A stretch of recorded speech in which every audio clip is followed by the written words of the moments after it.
Good evening. My name is Dave Rosenstein. I'm a member of Community Board 8, and I welcome you to CB8 Speaks.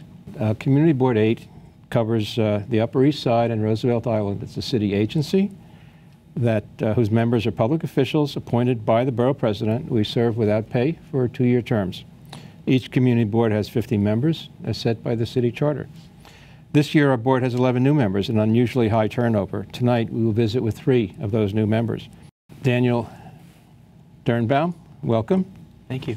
Dan is a remarkable young man. He's a student at Baruch College's School of Public Affairs, where he's active in student government. Last year, he was an intern on the City Council, developing databases for council members, council committees, and doing policy research. He worked as on Assembly Member Rebecca Seawright's 2014 campaign. Dan has also been very active in various programs at Central Synagogue. That's on 55th and Lexington? Lexington Ave, yeah. Including a summer in Belarus as a summer camp assistant counselor. Yes, sir. Dan, welcome. You're in your 3rd year at Baruch, correct? I see from your resume you've had an interest in government and public affairs for a long time. What's the backstory on that? The first time I ran for office was 6th grade. I ran for my student council, and I guess you can say since then. But I've always been involved in student government, and in college that kind of led through my work with the undergraduate student government at Baruch. It kind of filtered into local government, and basically the first project that that I worked on involving city agencies and actually community boards was the 25th Street Plaza. That was when I first was introduced to community boards and to local officials, and so we had to go before CB6 and to present the designs, and we worked in conjunction with them. Interesting. So that's a closed street now. Yes. So it knits the campus together. Exactly. Our library building is on the north side, and our vertical campus is on the south side. It's a temporary plaza now, but the final design of the permanent plaza is complete. So hopefully within the next few years, the construction will be all done, and we can have our permanent plaza. But that's where I was really introduced to community boards and city agencies and local government. We've got a similar project in our community board, so at some point I'd like to learn more about that experience from you. Internships in government at any level are a great opportunity to learn about possible careers, what it's like. How did you learn about the city council internship? So it's a class taught by a former council member, and half of the class you're in the classroom learning about, you know, the city government and your local officials and how the council operates, and then the second half of the class is you being placed in either a council member's district office, their legislative office, or working for the legislative division of the council, like myself. And so it's a great exposure into local government. You get to see how everything kind of works and operates. In the spring, that's the budget season for the council. So you see the entire craziness of the budget season and how council members interact with each other and with the mayor and the speaker, all in a very short amount of time, but it's great. So you get to see how sausage is made. Exactly, exactly. When you applied for appointment to the community board, how did you explain your interest in public service? Were there particular issues or interests that you highlighted in your application that got the attention of the borough president's office? Well, I don't know, but I talked a lot about my interest in local government and stemming from back when I ran in 6th grade, and I also talked about, you know, the issues that I most care about. I commute to school by bike, and so transportation is a huge concern of mine, especially in our district, as you know, as the 2nd Avenue subway is hopefully being completed. We'll see a completely new 2nd Avenue, so talking about city infrastructure and also transportation alternatives is something very close to my heart. So I definitely highlighted my past experiences and also what I would bring to the board. It probably tells me something about, I was going to ask what committees you're interested in, and I have a feeling one of them is transportation. Yes. So I finally declared my my official committees, and I was a part of Street Life over the summer. Unfortunately, due to a class conflict, I couldn't attend Tuesday meetings anymore. But I am a 100% committed to the Transportation Committee and also Parks Committee. Great work coming out of both of those, and they're very interesting. A lot of public feedback, which is great. Good, makes sense. And then, of course, every board member attends the Land Use Committee, as well as the third meeting of the month, which is our full board. Yes. So it's a busy agenda right there. And then we're all ex officio members of any other committee that we wish to attend at a particular occasion. Right. It depends on the week. I like to, I'm still very new to the board, and I'm still trying to dabble in as many committees as I can. So I was just at the budget committee. So every week I try and attend a different committee, see what's happening. Makes sense. Aside from government, I understand you have some interest in tennis, to put it mildly. 5 years as a ball boy at the U.S. Open in Flushing Meadows. It sounds like a dream job for a tennis fan. Tell me about that. It is. Look, in 8th grade, me and a few friends went to Flushing, and we threw our hats in the ring, and we tried out to be ball boys. And all three of us made it. And yeah, it's a whole nother world to be on the court with, it's got to be amazing. My best experience there, I got to hold the towel and ball boy for Serena Williams, and she's the greatest female tennis player, in my opinion, of all time. And yeah, like you said, it's a dream job, and the atmosphere is incredible. Thousands and thousands of people watching your every move, but it's interesting to see the behind the scenes of such a huge tournament. It's neat. It's neat, and I look for when you're a ball boy, you think of the classic ball boy, a young kid, but they have tons of different age groups and just different people from different backgrounds. We've had 60-year-olds be ball boys and 14-year-olds be ball boys. So it's a great mix of people. A dream job. Well, I wish I could ask you more. I'm fascinated with the idea of going to Belarus, but we don't have time. Thank you so much for coming in tonight to talk with us, and good luck with the community board experience. I hope it's value to you, and I know you'll be a help for the board. Thank you so much.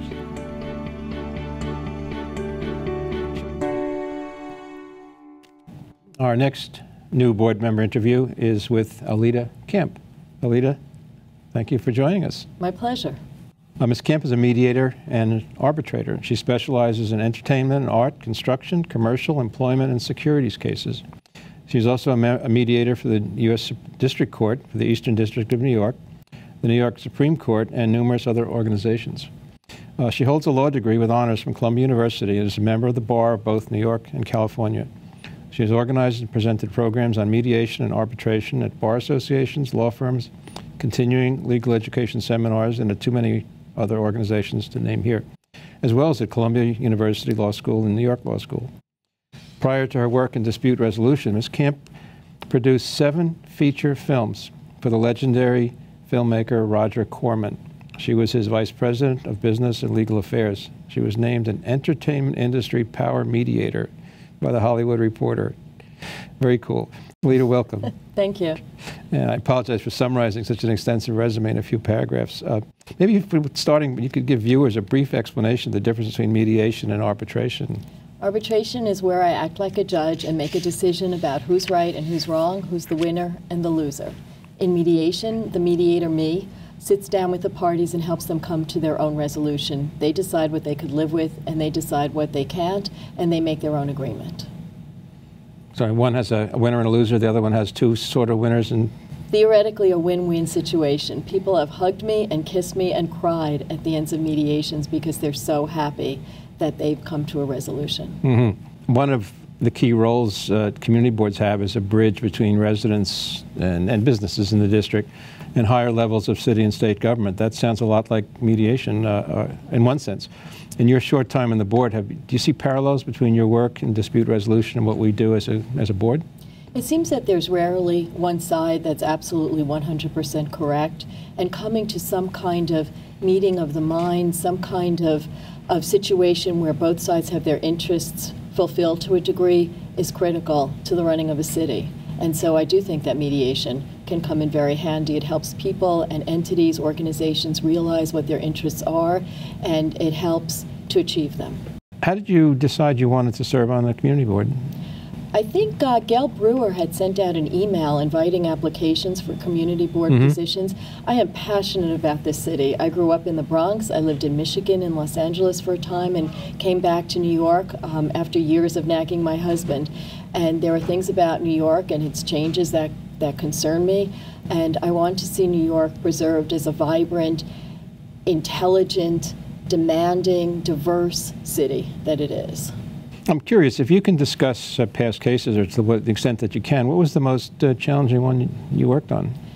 I think a lot of cases are challenging where there's a very personal interest in a resolution, where there's a lack of trust in the other side. But I had a case with two brothers where they both wanted different things out of the mediation, and the opposing side had a tendency to be very, let's just say, emotionally involved, and the case didn't resolve. It was very, very challenging. I think it should have, because I think it would have really benefited, and both brothers had interest in public service and in doing good that they would have been able to focus on had the case been resolved. It ended up going to litigation. That's what happens if it doesn't. Yes, in most instances.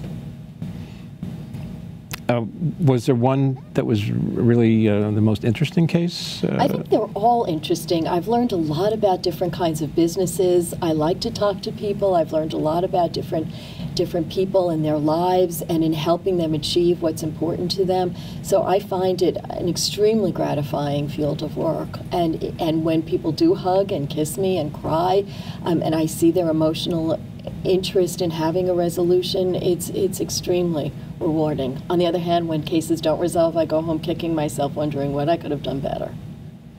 So then, like a judge who has to handle a civil case, you have to know as much about the civil litigation and contract law and the business. Not so much about the law, although that's really important, but more business about itself? How the business runs, because what mediation can do is deliver a creative solution. So if you had an issue with your dry cleaner, for instance, the dry cleaner might offer you $10 for a shirt that you wore for 2 years, but which has a lot of meaning, and you wear it for very special occasions. And instead of the $10, you could work out a resolution where maybe you get free dry cleaning for a while, or maybe he sends you to a tailor that he knows at a discount, or maybe he provides you with a shirt when he goes to a different city and is able to bring you back something, or some connection here. So it doesn't have to be a financial resolution, which is what arbitration and litigation leads to. It could be any kind of creative solution that the parties can think of, from credits on movies to discounts in future to being put on lists for future work. And so therefore the parties can really get what they want or what they're interested in. The movies is a perfect segue to asking you. I've got to ask, I'm a movie buff. I find it fascinating that you produced films with Roger Corman. What was it like working with I mean, he's a giant. His movies were B-roll, but famous. His production, the people that came out of his studio are the biggest names in Hollywood. He's justifiably important in Hollywood, and it was fascinating and fun to work with him. He's an intelligent guy with a great eye for talent, but what he gave us was a lot of freedom. For the filmmakers, the writers, as long as you had the requisite elements of sex, blood, violence, one or more of those, he gave you a lot of freedom, and that was a gift. As long as the camera moved and the dailies that he saw were good, he let you go, and that was an enormous benefit for us. I loved it. I really did. It was the only time I was happy in LA was working on a movie for Roger. I would guess The Little Shop of Horrors is probably his best known film? One of them. It predates my time there, but then that's the turning, 60s. Yeah, with Jack Nicholson, Yes. I think it was his first feature. Turning that into a bigger, I mean, someone else came along, bought the rights, and turned it into a bigger movie, which then became a musical, Right. gave it a lot of life. But, so it is very well known, but he's made a lot of movies in the genres that were popular at the time, and given the low budgets that we had and the short shooting schedule, pre-production, post-production, I think he turned out a lot of very valuable films. Not in the sense of maybe the AFI 100, but movies that gave people a start in Hollywood, which then led to those AFI 100. It makes me think of Martin Scorsese. Who was one of... Big Boxcar Bertha, I think. Boxcar Bertha, I think, was one of his first. Have you got a sense of what committees interest you? The way we work in the community board is dividing up into committees. I think I'm interested in the Landmarks Committee because I think preserving the history, the architecture of New York is essential to its success as a city, and I'm very interested in landmarks, architecture, preservation, and I think also street life, because I think it's essential to having a vibrant community is having street life. Now, for listeners that don't know, Street Life is the committee that looks at liquor license applications, outdoor cafe and enclosed outdoor cafe permits, newsstands. It's a lot of mediation there. There is, because there are a lot of diverse interests and divergent interests. One dramatic difference with Los Angeles is the opportunity for people to walk, to look at things, to interact with each other. One of the things that make me passionate about this city. Well, your passion is welcome. We've run out of time. I thank you so much for joining us, and look forward to having you with us on the board. Thank you. It was a great pleasure to be here. And welcome to CB8 Speaks. My name is Allison Kopf. I'm a member of Manhattan's Community Board 8, serving the Upper East Side and Roosevelt Island. This evening, we're interviewing newly appointed members of CB8. Our first guest is Dr. Katherine LaGuardia. Katherine serves as a physician at Mount Sinai and a special advisor to the Department of Health and Mental Hygiene. She's also the granddaughter of former Mayor LaGuardia and served as co-founder and chair of the LaGuardia Foundation, a Yorkville-based NGO dedicated to sustainable development and the legacy of our former mayor. Katherine is also a member of the Carl Schurz Park Association and the 84th Street Association. Welcome, Katherine. Thank you, Allison. So why did you get interested in joining Community Board 8? Well, I have been a longtime member of the district, actually, to my surprise when I got interested in this. Over the past 30-plus years, I've lived in the 60s, I've lived in the 70s, and I've lived in the 80s. It was really since our new mayor got elected that I began to take an increased interest in the community around me and my own involvement in the 84th Street Association, Carl Schurz Park Association, which is very near my house, really began in a very simple way. And I think it's a good message to other people in the community about how and why they should get involved in their communities. It really started for me with a tree outside my door. It wasn't much more complicated than that. It was, which I took as kind of a quality of life issue. The tree pit had been neglected, and I took it upon myself to get involved with the local block association and help them raise money, helped get a tree guard, and we now plant it every year with funds from the block association. And from that little amount of square footage, my vista to the city expanded a lot. And I now work for the Department of Health, and I'm very pleased to serve under our current Commissioner Bassett and Mayor de Blasio. That's really, I mean, that's truly amazing. I think it's always great when people have such an intimate tie to something that's, you know, directly outside their street, and it ends up getting them more involved. What has been your favorite sort of thing that's happened on the community board in your short term serving already?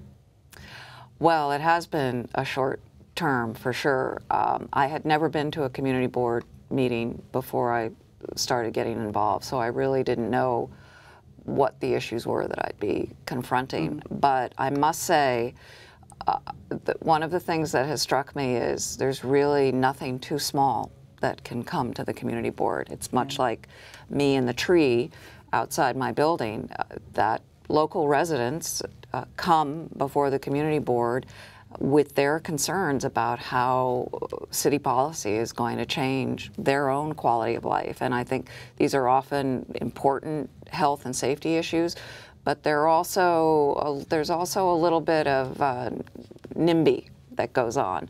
I think I was quite struck by the vociferous outcry to the city bike placement. And I think that that has been an interesting process to watch from the city side as well as our community.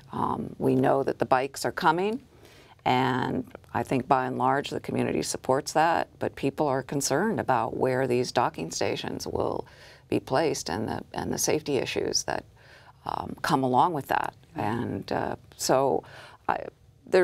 one thing I will say about our community district, the local political leaders are very involved and inform us, and the local community leaders are not shy to bring these issues to our attention, and that's been very informative. Yeah, absolutely. It was an interesting timing for everybody to start because the city bike issue had just sort of started coming back up to our meetings, and it's happened at every meeting since, so I think it's probably been a good one to see from start to sort of where we're at now. Yes. One of the parts of serving on a community board is serving on smaller committees, issue-based committees. Do you know which committees you're interested in serving on yet?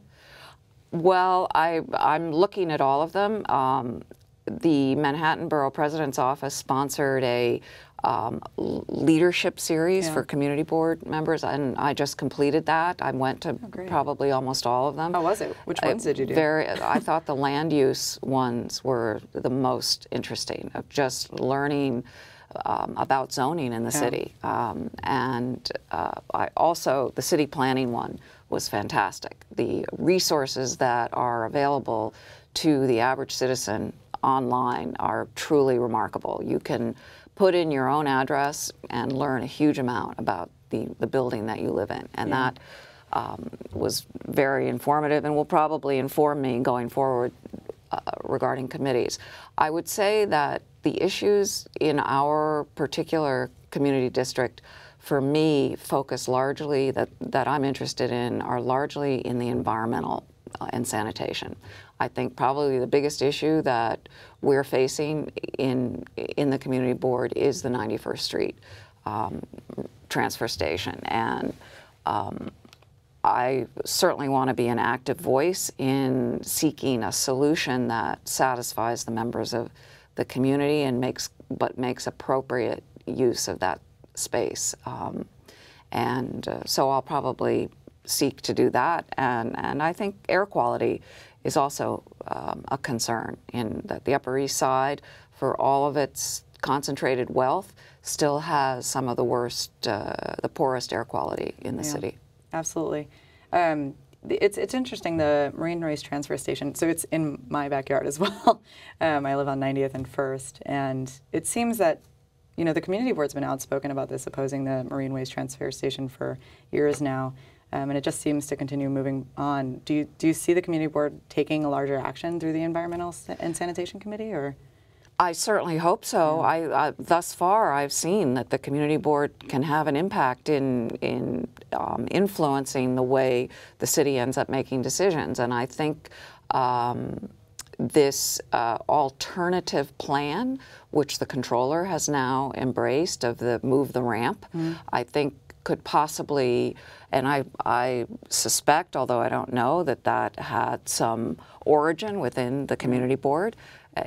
I like solutions like that. That is a win-win solution. It means that the transfer station may still continue. We're certainly not hearing any word that it's not going to continue, but we can move the way that the garbage trucks enter Asphalt Green, and I think that'll make a huge difference. So I hope that the community board can play an influential role in finding a viable alternative solution. That's great. I think we're almost out of time. Is there anything I didn't ask that you'd like to cover? I think you asked excellent questions, and I look forward to serving with you on the community board. Excellent. Thanks, Katherine. I look forward to working with you as well. Thank you.